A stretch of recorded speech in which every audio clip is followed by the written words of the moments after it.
बच्चों, आज हम कक्षा तीसरी विषय हिंदी पाठ 9 बीच पढ़ेंगे। किसी नदी के किनारे एक बीज पड़ा था। वह बहुत छोटा था।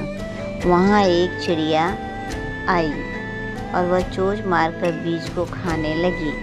तब बीज बोला, रुकी रहो, ज़मीन में गड़ने दो, डाल पात होने दो, तब तुम मुझे खाना। चिड़िया ची ची करती ही उड़ गई। कुछ दिन बाद पानी बरसा। पानी और धूप पाकर बीज में अंकुर फूटा। कुछ दिन बाद वहाँ एक बकरी आई। कोपले देखकर तो उसके मुंह में पानी भर आया। वह उन्हें खाने चली। तब कोपल ने कहा, रुकी रहो, जड़ को गहरे जाने दो, खाद पानी खाने दो, तब तुम मुझे खाना। बकरी यह सुनकर में करती हुई ही चली गई। थोड़े दिनों के बाद बीज एक छोटा सा पौधा बन गया। एक दिन गाय वहाँ आई। उसने पौधे को खाने के लिए मुंह खोला।